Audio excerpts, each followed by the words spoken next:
भारतीय क्रीडा विश्वातील अत्यंत प्राचीन व पारंपरिक खेळ असलेल्या मल्लखांब या खेळाचं प्रशिक्षण देऊन आजच्या नव्या पिढीला शारीरिक व्यायामाचे धडे देण्याला घेऊन विभागीय क्रीडा संकुल अमरावती येथे 6 ते 21 मे 2024 पर्यंत मल्लखांब प्रशिक्षण ग्रीष्मकालीन शिबिराचं आयोजन करण्यात आलंय।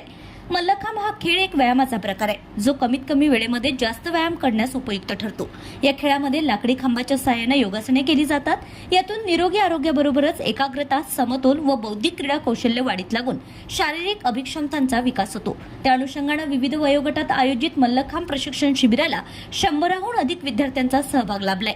विभागीय क्रीडा उपसंचालक विजय संतान, जिल्हा क्रीडा अधिकारी गणेश जाधव यांच्या मार्गदर्शनात आंतरराष्ट्रीय मल्लखांब प्रशिक्षक प्राध्यापक नरेंद्र गाळे हे विद्यार्थ्यांना रोप मल्लखांब, पोल मल्लखांब, डान्स लेझिम, लाठीकाठी योगा, जिम्नॅस्टिक आदींचं तंत्रशुद्ध क्रीडा प्रशिक्षण देत असून सखोल असं मार्गदर्शन सुद्धा देण्यात येत आहे।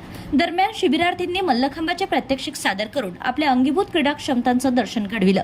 या शिबिरामध्ये विद्यार्थ्यांची सर्व व्यवस्था करण्यात आली असून सकाळी व सायंकाळी अशा दोन्ही सत्रांमध्ये जवळपास 2.5 तास विद्यार्थ्यांकडून मल्लखांबाचा सराव करून घेऊन त्यांना धडे दिले जात आहेत। शहरातील विद्यार्थ्यांनी या शिबिराचा लाभ घेण्याचं आवाहन सुद्धा आंतरराष्ट्रीय मल्लखांब प्रशिक्षक प्राध्यापक नरेंद्र गाडे यांनी केलंय। ब्युरो रिपोर्ट, बातमीपत्र।